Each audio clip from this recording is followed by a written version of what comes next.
Oh, we're good? Oh, okay, then we're gonna start. Yeah, Just start. Okay, so I'll lead us off. Hi, thank you for coming. We're gonna introduce our team here in a second, but I wanted to first lay one ground rule is we love some audience participation. So there's a bag of chocolates here. You just had lunch, so if you speak up, you get rewarded. I'm gonna come around this way really quick. You have a scrap paper. What you're gonna do is you're gonna write your name on it and fold it up. And at the end, we're gonna do a book raffle. So everyone was worried about the paper, but I think it's beneficial.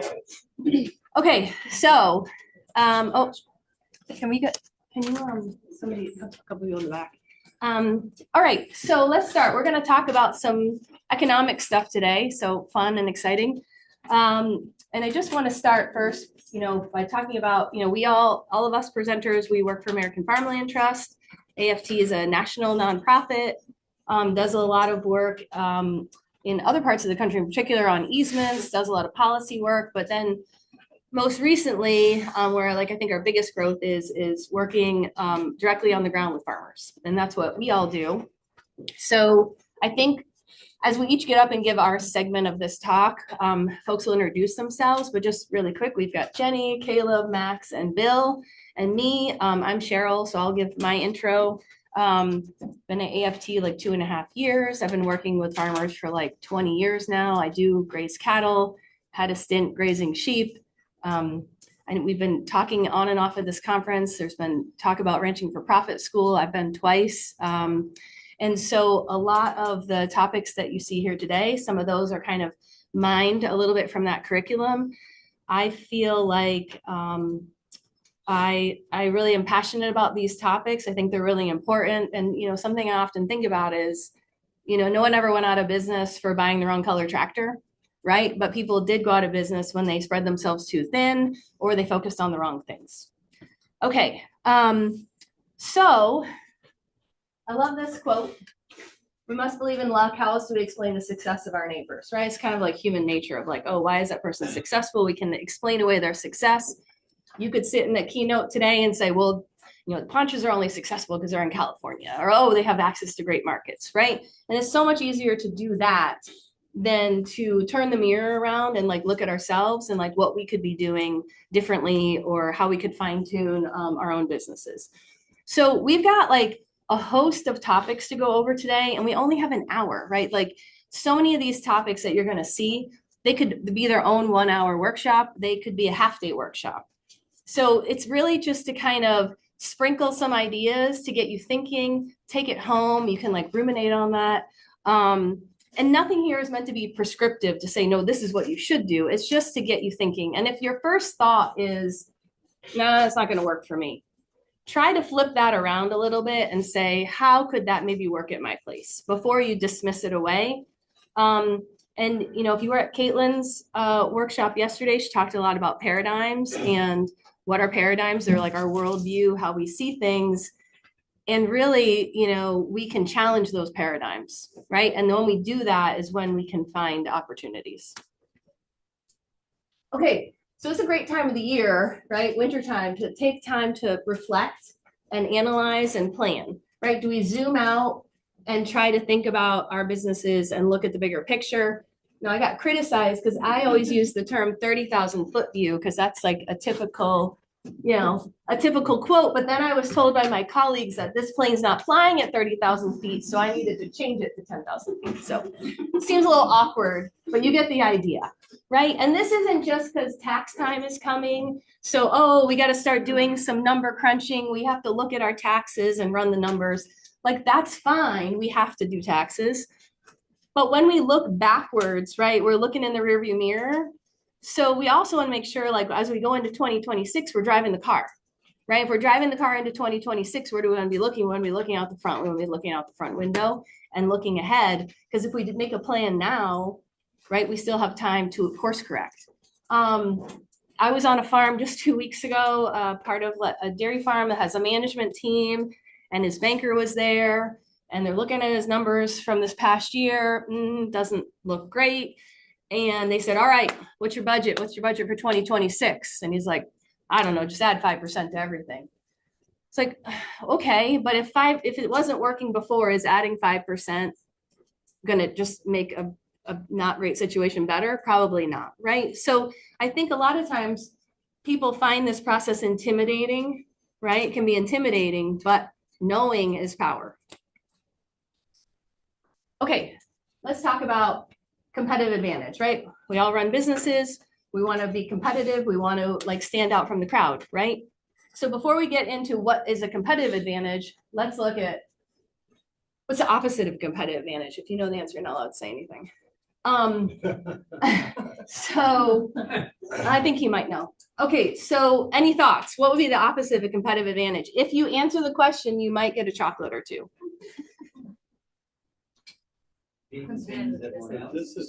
Oh, you know it too. Right. That is exactly right. He gets a chocolate, by the way. Who's he?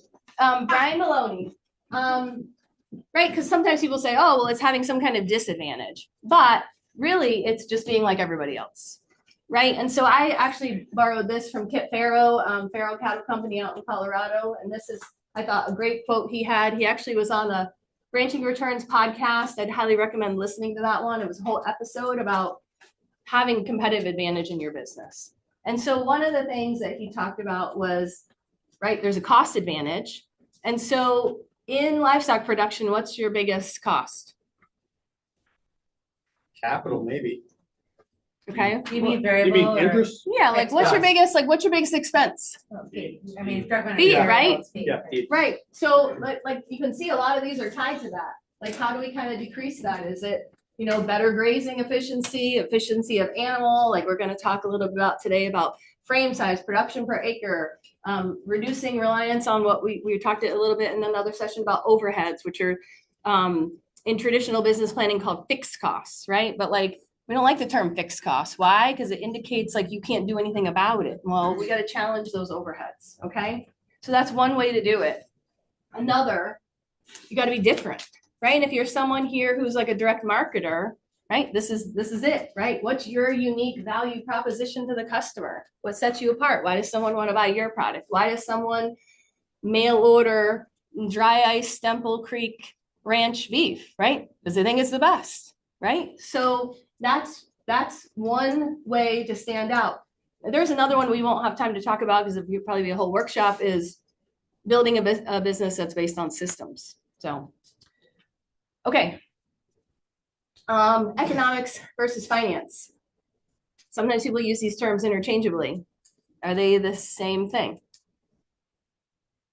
They're not the same thing. Okay. So let's use an example. Okay. So we're hanging out at the bar with Lauren Poncho last night, right? We're hanging out with him and he says, hey, Steve, I got a great investment opportunity for you. 40 grand, put in 40 grand with me. Got a good scoop on some cattle. Sometime midsummer, you're going to get like a 30% return on your money. You going to do the deal? It's a good deal. 30%? Yeah. Sure. Good deal. Entrepreneur here, right? He's like, sure, I'm in. Okay, great. Now, Lauren says, Steve, I need you to we got to wire this money out first thing Monday morning. You got it? Probably going to want to see a little bit of paper. I'm going to guess Steve doesn't have 40 grand laying Yeah, no, but I would want like a contract. Yeah. Don't overthink it. Right. We're circus Yeah. here, right? Yes, of course. But unless he's got either cash in the bank or something he can turn into cash right away, he can't do this deal, right? Great economic opportunity because he should do it, right? He should. So we got to always put economics before finance, right? So we're going to answer the question, should I do this? Does it make sense? Yeah, going in on that cattle deal makes perfect sense. Great economic opportunity for him, but he can't pull it off because he financially can't make it happen for him, right? Where's that money going to come from? So we always have to think of it that way because I think a lot of times we get hung up on this. And especially when we think about things like cost share or grants, like farmers come to me, I want to apply for this grant. And it's like, okay, well, because it's free money, right? It's like, well, let's think about, should we do this to even begin with? And so to kind of set up for like the next section here, a lot of times with doing the planning, we're going to do like a financial model and the economic model, right? Because the financial is the money, like cash in and out. But your economic model is going to consider value in your business, inventory, those non-cash expenses, right? So someone could have a business that financially is profitable, but maybe economically isn't profitable. Okay, well, that works. But what we try to do is then tighten things up because we want it to also have an economic profit as well. So with that, I'm going to turn it over to the next segment, which is you. Oh, it is me. Mm-hmm. Okay. Caleb Smith, if you guys heard, I gave a little bit of the intro. I'm also a agronomy and livestock specialist for American Farmland Trust. Because it turns out you have to have about 1,000 sheep to not have your day job. I don't have 1,000. Unless you're value adding. Well, I'd love to get into that too. Okay, financial statements, kind of boring. How many people in here run businesses? Okay, how many people have these for their businesses? Okay, so maybe half to a third, right? Balance sheets are important over time. Cash flow statements are important over short terms because you can have your balance sheets can improve, but you have to have something to pay your bills with, or you're selling things that are on your balance sheet. And that's where livestock businesses can get into trouble, where they're building wealth, but they're cash poor, and you can finance your way out of some of that with an operating line of credit. You can't finance your way out of all of it. Okay, finance versus economics. Right, like Cheryl said, finances are cash-based, economics are theory-based, or more holistic. The economic profit for livestock businesses and grass businesses, whether grass or livestock, it's the same, right? You account for the appreciation in your real estate. You account for the depreciation in maybe your real estate, maybe your stuff.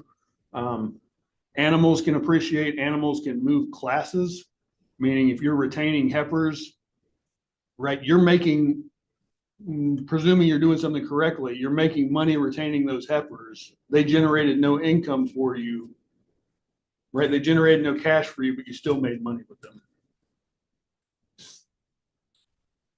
them. Fixed assets are things you keep. Working capital are things that you sell. You don't want to sell it, but cash is working capital, right? So sometimes you need money to do things, and you don't want to be selling a fixed asset to get it.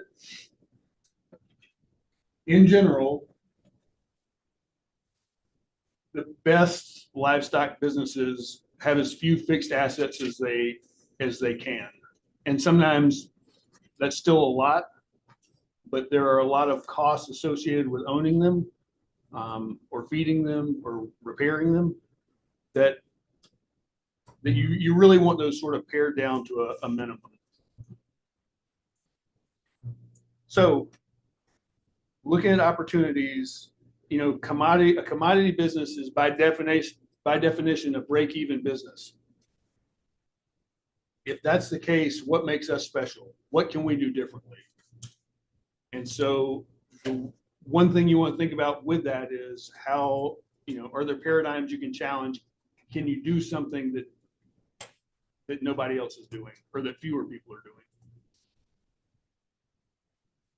doing? There's going to be a few of these paradigm challenges. The first one is haymaking. Should you make it? Should you buy it? Should you have someone make it for you? The only way you can answer that question is to know your costs. And that brings it back to the economic model. You can say, well, I own this tractor, I own this baler, or whatever.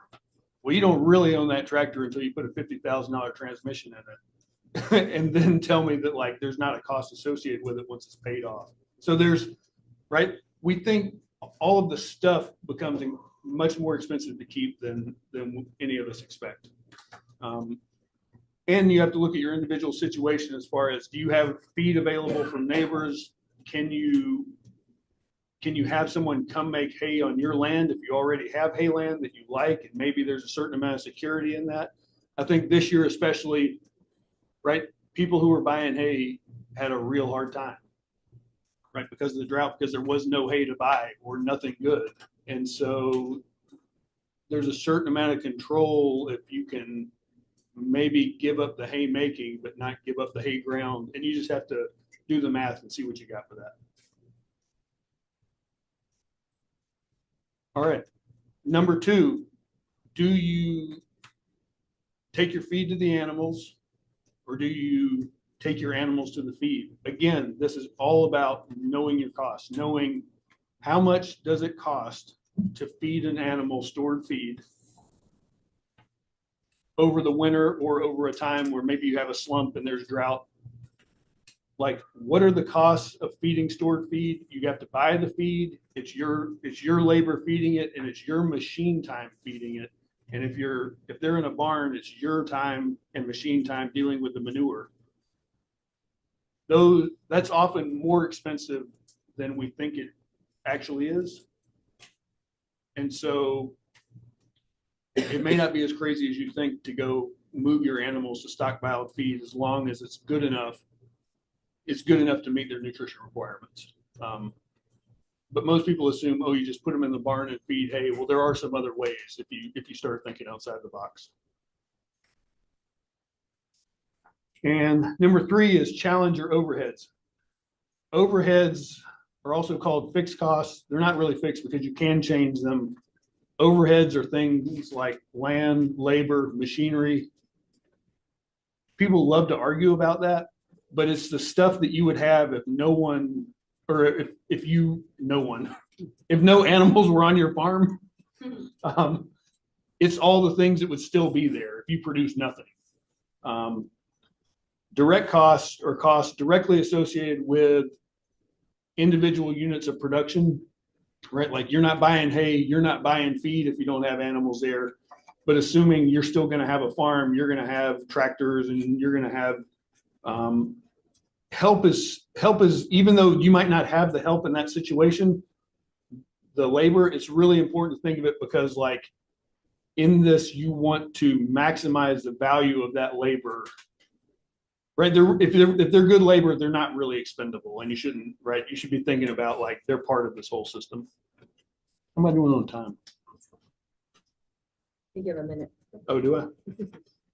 You're good. Oh, so this is kind of what we just talked about. Yeah, does it make sense to have machines that can incur high repair bills, even though you rarely use them? Right, having an excavator is a lot of fun. It's super convenient. $5,000 or $10,000 breakdowns aren't fun, and you don't know when they're coming. So like, if you don't have the cash flow generation to pay for to maintain things like that, you probably shouldn't own them. And this is an example of a friend of mine who went from making all his own hay to buying some and having some made. And it's a pretty big example of how to redeploy that money into ways that generated more profit for him. You know, he did the math, and like it says, he was losing about 20 bucks an acre doing it himself. He has someone make the hay for him. It's positive $50 an acre gross margin. That's a big difference because, right, he's haying hundreds of acres. And you can run more cattle. Right. All right. Did you, Bill? Yep. So this paradigm is thinking about productivity per acre versus productivity per cow or animal, or so a lot of people are like, well, I have this bull and his daughters are great, and whatever, you know, I get high weaning weights. Hear that a lot. What we want to have you think about is, how does that look when you spread it over what is often your first limiting factor, which is often land. So as beef cow size has increased, the number of cows per acre has decreased because the amount of feed that can be produced on an acre stays the same. And so what we've done here is we've looked at two theoretical herds of cows on the same land base. One where the average cow weighs 1,300 pounds, which, is not a particularly big beef cow these days, to be honest with you. It's, probably kind of normal for New England, versus 1,000-pound cows. And you can get more cows per acre. You can end up getting more calves per acre. And in the end, you have much higher production per acre than with the smaller cows than you did with the big cows. And the thing you need to do there is just change your fraction so that you're looking at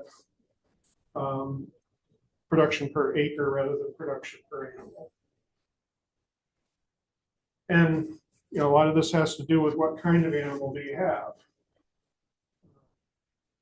These are a couple from Kit Pharaoh again. And because I am who I am, it's not quite yet. But this is a great picture. Well, Oh, that's where he really wants to be. that's where I really want to go. We'll get back to that. I don't know how to go backwards. But the picture of those two. What'd you do to us, I don't Bill? know. I killed it, I guess. Jeez, I was just over there thinking we're such a dynamite team and things were going so smooth. Anyways, those two cows in that last picture, the two of them weigh the same. And they have had the same inputs. One is scrawny and do that. There we go. Okay. Phew. So, there you go. The same weight, the same inputs. One is in great flesh. The other one looks like, kind of not something you'd want to put on display.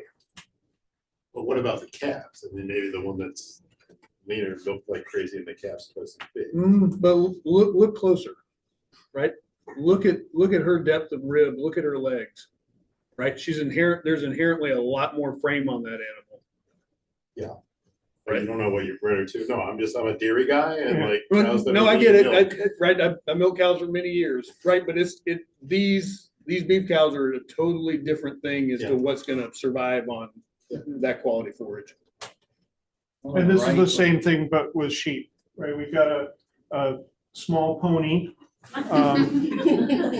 that is was a champion United States Suffolk, and then the same breed of sheep, but a champion in the UK, much stockier build, much fuller. I think that the guy from the UK might actually have a rumen. And there's no data like on cuts of either of those animals. We field cuts. It's okay. There may not be any data, but I'd be willing to make a real big bet on the efficiency of gain between those two Yeah, I- animals. This is me. That's you? Okay. Thanks, Bill. Bill Fosher, by the way, he is our grazing specialist from New Hampshire. My name is Jenny Kipsikevich, and I represent the farthest south of our team. So we have some Vermont folks on our team, New Hampshire, and I represent Connecticut. I am also a grass farmer myself with a herd of beef cattle.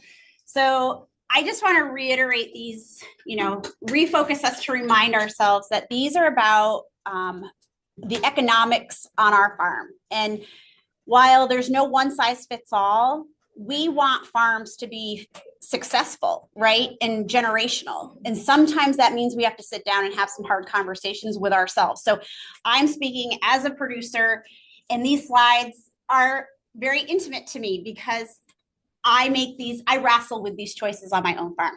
This particular paradigm shift about, should we be calving or lambing in sync with nature?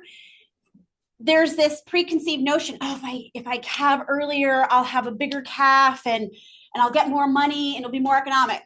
But when you look at nature and you walk around, how many times have you seen a fawn in January, right? Frozen to the ground. You don't. It doesn't happen in nature. So getting ourselves to start thinking about calving or lambing in sync with nature could be really economically viable for us, right? We can reduce disease or illness if we don't have the proper infrastructure to be calving or lambing inside, right? Because I don't want an animal frozen to the ground. That's not going to be cost beneficial to my farm. So we also can bring it back to the finances of how much does it cost us to have that cow, right? We know that cows can be fed pretty rough feed through the winter, right? You know, give them some pretty poor quality stuff. But I'll tell you, I want my moms out on green grass before those calves are coming. It's economically viable for me. They are calving in clean locations because I'm managing my herd through movement. And now I have become one with nature. So something really great to think about. Okay, this one is personally hard for me. This one's really hard. So when we think about, should we have brood cows at all, right? There's a lot packaged in this slide. And to Cheryl's point, this could probably be a day-long conversation, right? Because this gets down to some of the philosophical whys of why we may have chosen to farm, right? I have control. I know where that mom came from. I gave birth to that calf, so I know its life story, right? There's power to that. Clearly, I struggle with this one. I have a team who's telling me all the time, Jenny, are you making money with those brood cows? I'm like, no, but we're just going to pretend and put that over in the box over there. Because those moms are expensive, right? When you think about it from this lens, those mamas are expensive. And what happens when they're open, right? Like, are we going to then have the flip side of being like really hard colors? So this leads nicely into what is our skill set as grazers, right? When we think about a cow calf to finish operation, or when we think about lambing and to sell to market, right? There's a lot of enterprises there. There's 3 of them, right? So are we really good at all of them? Or should we be honing in to be good at one of them or 2 of them, right? Because like I said, those mamas, they're going to cost us money.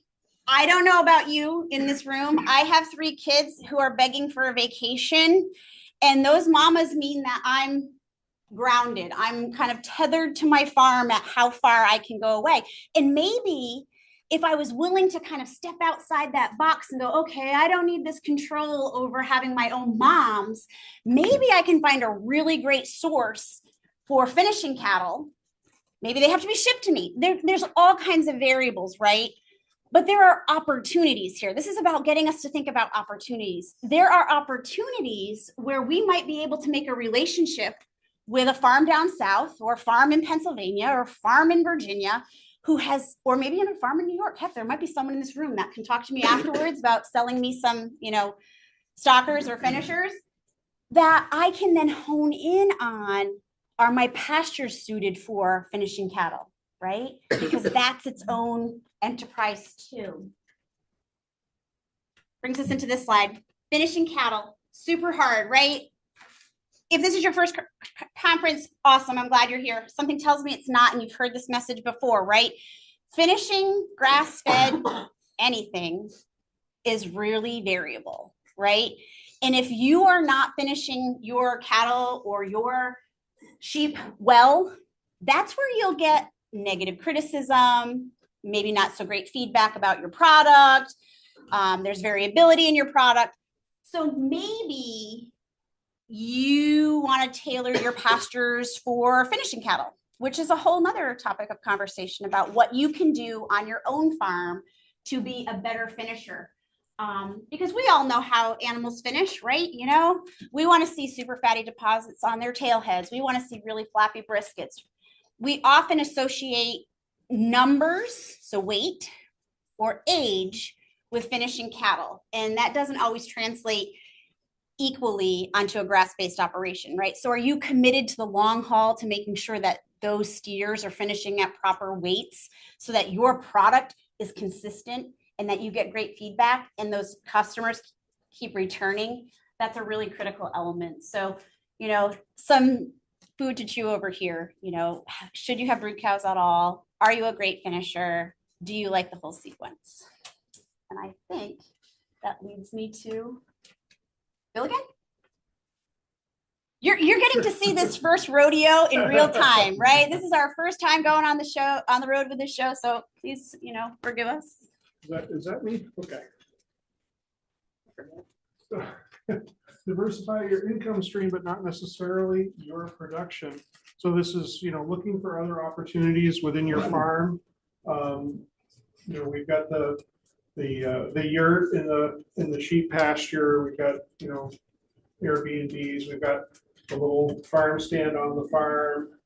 All those sorts of things that are possibilities for making your farm more profitable by adding a non-production or non-agricultural enterprise. But is it a distraction? Is it keeping you from really focusing on the things that you do well that generate an economic and financial return to the business? Like, you know, you could take that pasture that's out on the highway and build a car dealership there, make a lot of money. Wouldn't be so great for your farm, perhaps. Can I interject one like quick Absolutely. thing about diversification? For me, it's like a personal thing of like, I feel like, you know, there was like this time where like farmers were really sold, like you have to diversify, everyone has to diversify. And when I think of like the dairy farmers I work with, for example, I think of like, well, how many enterprises are actually built into a dairy farm, right? You got like feed production, calves, heifers, milking cows, right? Sometimes you got already like 4 or 5 enterprises baked in. And so kind of the point there is like, well, then you say, oh, now you're going to grow some strawberries, right? It's just like, let's throw another job at you with different equipment and different expenses. And so the idea, instead of like, are there other investments that could be made that aren't just like another job, right? Or more labor. And like we heard from Lauren and Lisa, like, look how many enterprises they have. But they'd also have like quite the team, right? So it's like a little bit different level there. So I think we just have to think about that, because I feel like a lot of times, especially like new and beginning farmers have really been sold this bill of goods, like you need to be as diversified as possible. And when I go out there, I see people who are trying to, like maybe 1 or 2 people trying to juggle 6 enterprises, and they're kind of floundering, right? Because there's something that's definitely not profitable, but when you're running around like a chicken with your head cut off, you can't see it, right? So anyway, just to add on to that. So could I ask, I mean, you talked earlier about the vegetation management business, and I'm guessing that's what sheep is what you Yep. had. Yep. And that was something you did and you're not doing with sheep anymore? I mean, Correct. you made a decision, was that a diversification decision? You wanted to make more money with the sheep, but then you backed off for some of these reasons? I mean, you've referred to it, but I don't know the whole story, so I guess I'm trying to. Yeah, we don't really have, You do I'm have happy, time, Bill. I happy to just time talk. checked. You have a couple minutes if you want to get, because I think it's important. No, and it seems like that's maybe why. Well, yeah, the issue of pivoting is always critical. So the story of my foray into vegetation management with sheep has to do with a business partner who wasn't able to hold up his end of the deal and ended up, kind of having to, he was from the UK, he had to go back to the UK unexpectedly.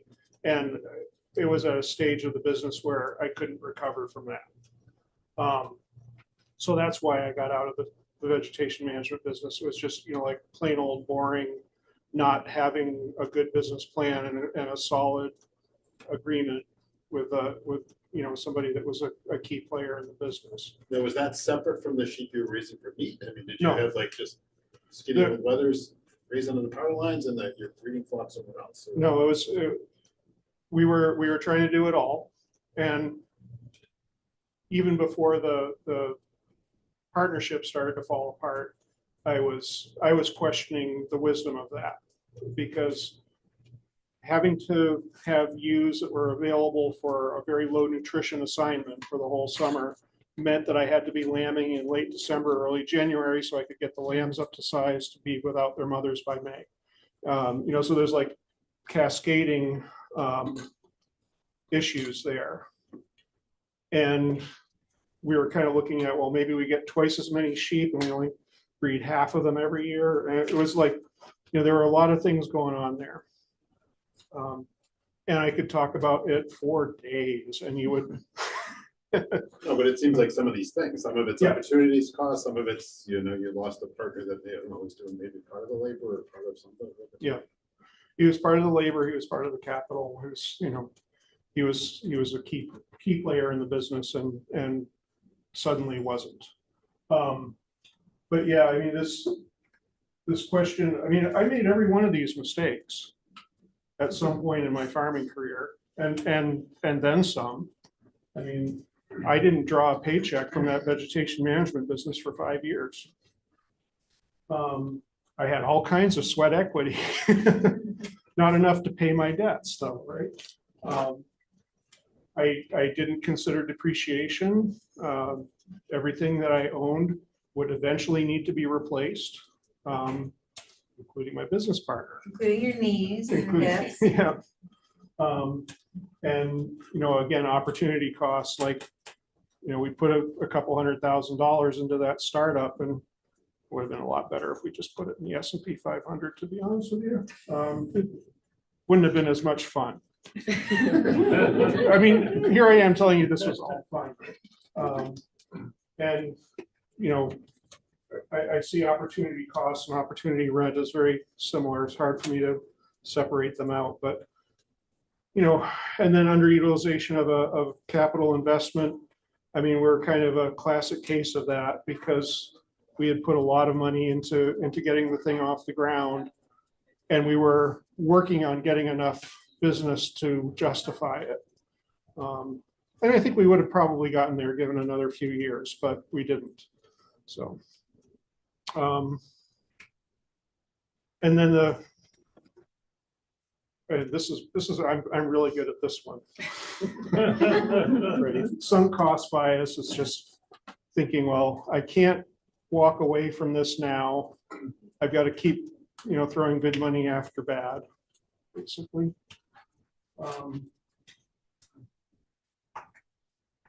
I'm gonna give a plug for the book that is noted at the bottom called Essentialism. If you haven't read it, personally, it's like one of my favorites, so add it to your Audible or go buy it. Cheryl gets us these books. I've got like 12 of them stacked next to my chair at home that I haven't gotten through yet. Is that, am I still going? Yeah, I'm still going here. One of the things that I always think about with culling is that I bet everybody in this room, raise your hand if you can tell me your best cow, your best ewe, your best doe. Raise your hand if you can tell me your worst one. Okay, that's good. I'm seeing more people that can tell me the worst one. So that worst one, first of all, why is she there already? And is it because you've culled everything below her and she's actually really good? Or is it because she was your nephew's 4-H project? And, there's nothing wrong with keeping a 4-H project if that's what you want to do. I'm not going to shame anybody for that. But like when the feed dries up, she's got to be the first one on the truck. Or you've got to be able to tell yourself why she's not.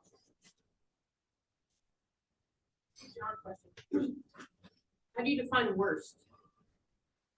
How do you define worst, right? I mean, I mean, there's a list of questions here, right?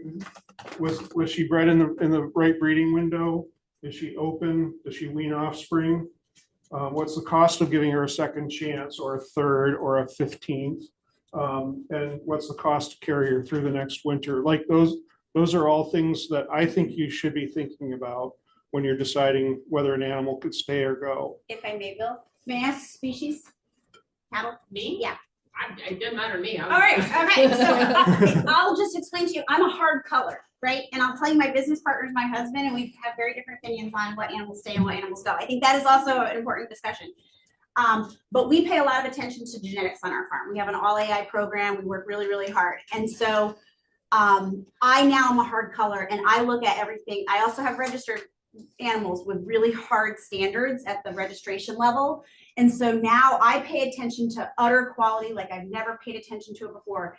Teats, suspension, the whole 9 yards. I want an udder that is literally like up and under, and that calf, when it's born, can nurse from all four teats, excuse me, at the same time, at the species. without, I'm breeding amazing things on our farm. You wouldn't believe it. So for me, it's really having your own, you have to come up with what your own criteria is. And I'll remember so Bill asked, like, do you know your best cow? Well, one of our best cows was one of the first cows we bought on our farm. She was great. She was our personal cow. Our kids could ride her. She was wonderful. And then at about year 6, I looked at my kids and my husband and I said, she's our favorite, but this is her season. She's done. And they looked at me and went, what are you talking about, Mom? She's great. We ride her. We go around. And I said, but I have bred so much better, right? Like I now have the qualities I'm looking for. I also breed down frame size. So for me, like the moment their hip height is getting too tall for me and I've now got better replacements, they go. So something on my own personal farm, I can't even tell you what my longevity is yet because I am just bailing on my like 6 to 7 year olds because I'm creating things that are so much better than I've ever had before. So I can't advocate enough for like a strong cull policy. So where my husband is a real softie, we have polled animals and we threw a Devon with horns last year and now he thinks we need a mascot. And I'm like, we do not need a mascot with horns, right? And so I will win. He's not here, but I'm gonna win. And that cow's gonna go on a trailer and it's all gonna be fine, right? But you do have to have your own criteria and you do have to have those hard conversations with yourselves because this is all about making money on our farms. And if we're spending time, so for me, like if I have to go out there and help that mom with a really low hanging udder because that calf can't latch properly, that's my time. And that means I had to take time from something else that was important on my farm to assist. And I want all my animals to be out there doing what they are intended to do with as little intervention from me as possible, right? Because we're not making money if we're spending too much time in one aspect of our enterprises. So I hope everybody has a full program. Like I really, really do. Sorry, Bill. No, Go ahead. that's great. That you said it all, I think. I don't know. There's lots to talk about culling, right? There's a lot of emotions in there too. You know, these are like animals, but they have a job. And I think that's the most important thing for me to like convey to you. While some of these might be your 4-H pet, our kids know that every animal that comes onto our farm, we had 3 young children. They're now teenagers. They know that every animal that's born on our farm is meant to go on a plate, right? And whatever we do with them in that time frame that they're living on our farm is great for them and enriching for them. But they know that the end product is a great meal, right? A great steak on a grill, right? And so that has really been beneficial, especially when you're integrating kids into your enterprises and your farms. So long as they know the end game and that you're very clear with them about it, it's a great system. So then when you do have to say at the dinner table, hey, you know, Evie's on her way out, we're gonna load her up, it's all good.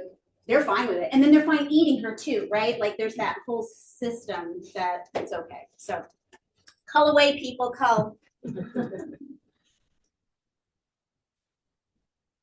All right, one more thing on that. I think I've been biting my tongue on. Not culling is also incurring an opportunity cost. As Jenny was sort of saying there, I think she was around the edge of it. If that 6-year-old cow is there, a better 2-year-old isn't.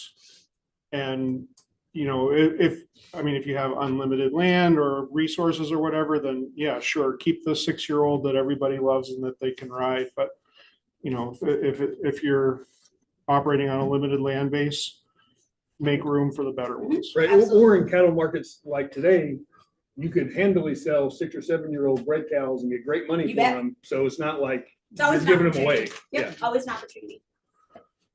Okay, so depreciation is one of these accounting / economic concepts, but it is real. Like some people call it a non-cash cost. Eventually it's a cash cost because when something is depreciated, I mean, I used to joke around and say my 35-year-old brush hog was finally fully depreciated when it actually fell apart on the back of the tractor. But at that point, it is fully depreciated. It must be replaced, or you must figure out a way to get along without it. And so this is a way of calculating your yearly depreciation as a tax tool. But I think you also, I'd encourage you to be thinking about this in terms of just like every year, your business needs to generate some amount of money that you can put towards things that are eventually going to fall apart, need to be replaced. Anybody's keep replacement stock.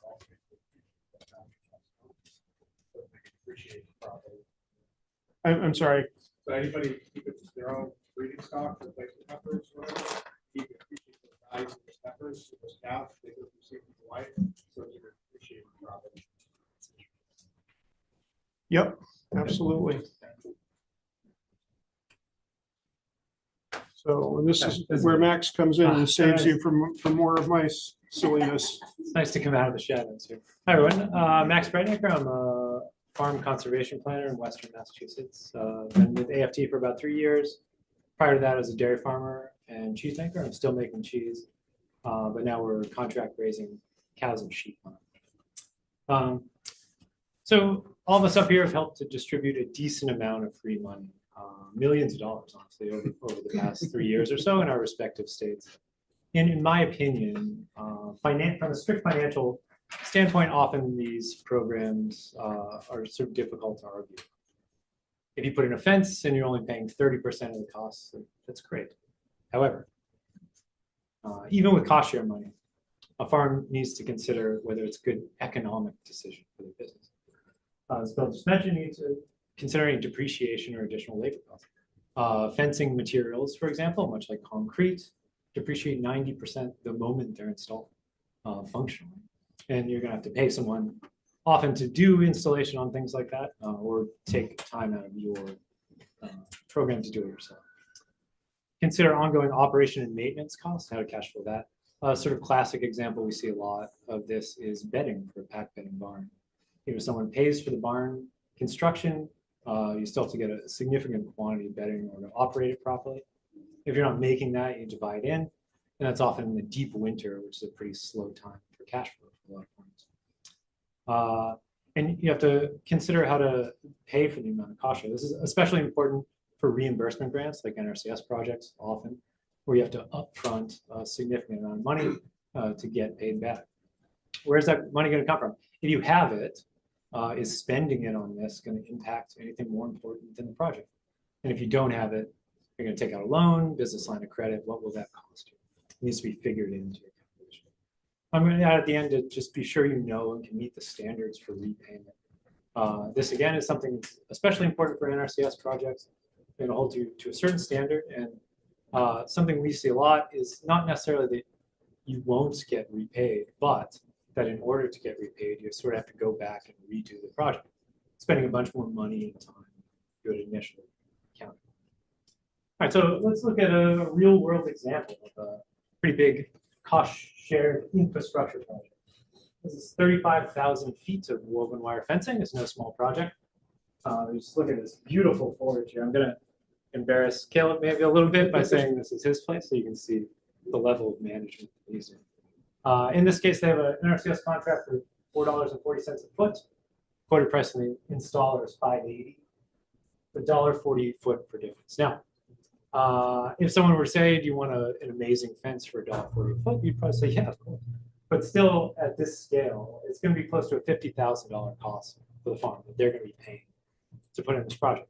So the question arises, like, regardless of them being able to finance this, how do we figure out whether or not this makes economic sense?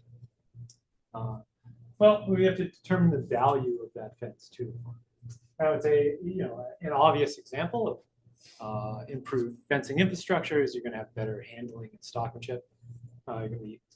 It's going to be easier to manage animals and move them, and it's going to save you time, labor time.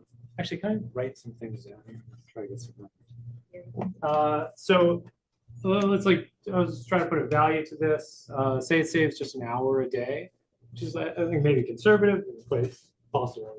Oh, here. So if we just are doing, let's just value at $25 an hour. We got 180 days in the grazing season, maybe. And yeah, 1 hour a day, that's gonna be about $4,500 in labor costs that this farm is gonna get back from putting in this fence. So that's great, that's some value.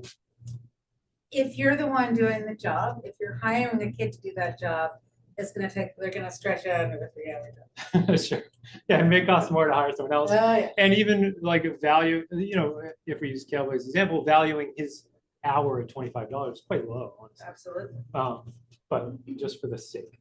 Another great impact that fences can have is they're going to keep predators out, especially in a sheepy example like this. It's an example from a pretty low input flock that's not spending a lot of money on direct costs. With 500 lambs at a 10% loss, predator loss, they're still looking at about $9,000 a year in essentially lost revenue. So putting in this fence, we're going to assume, you know, it's good. You got a hot wire on the top. You're going to get that money back. So let's just round it up, and we'll go $9,000 here.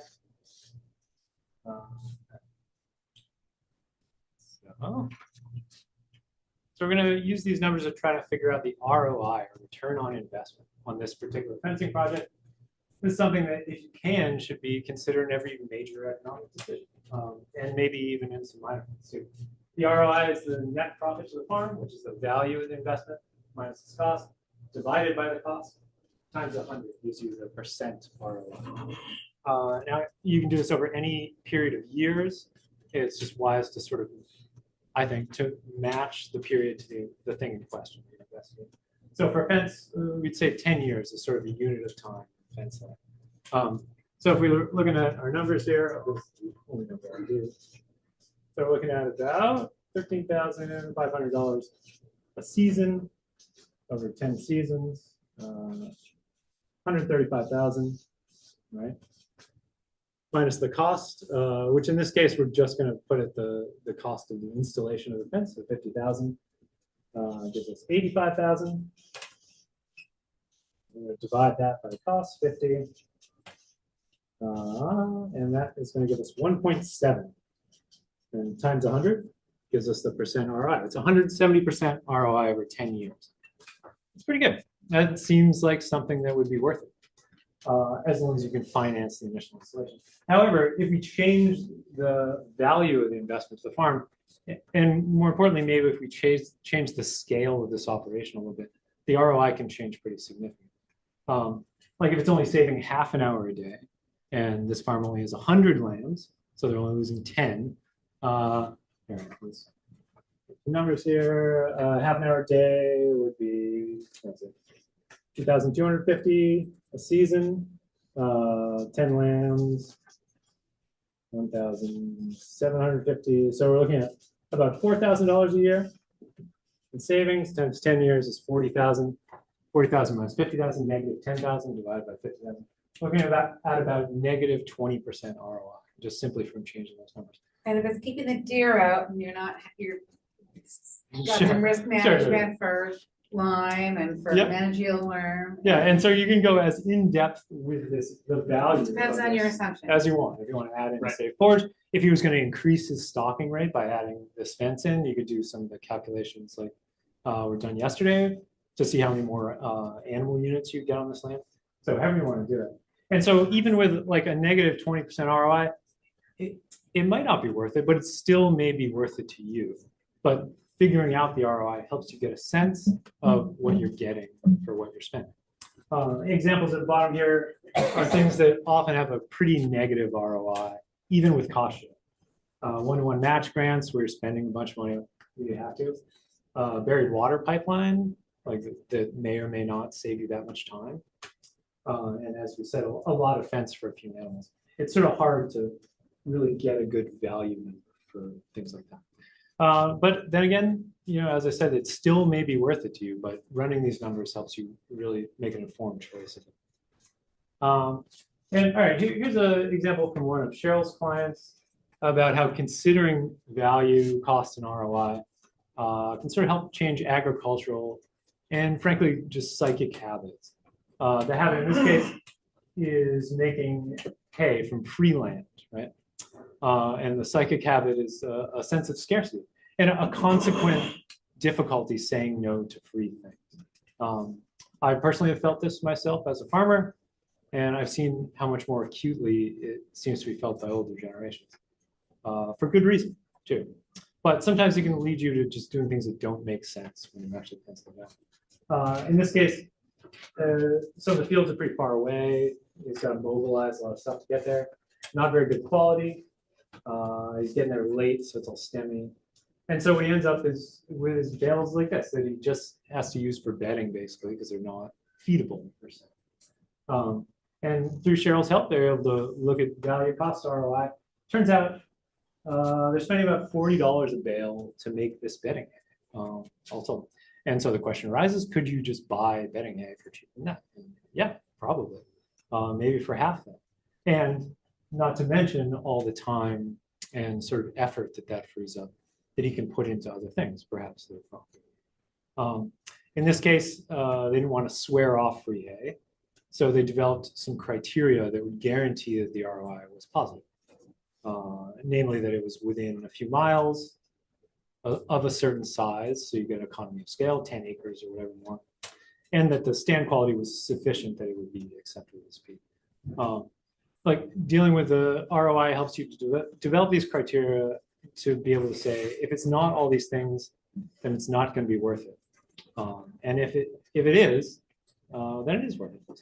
And as Cheryl likes to say, it may be an opportunity for someone else, but it's not for me. That's a good point.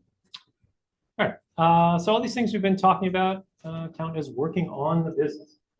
That's this 10,000-foot view or 30,000 foot view, depending on who you are. Or what aircraft you're in. Yeah, or what aircraft you're in. It's analyses, numbers, like going over these things, really thinking it out. And that's as distinct from working in the business, which is just the daily mechanics of producing and selling agricultural products, which can be quite consuming.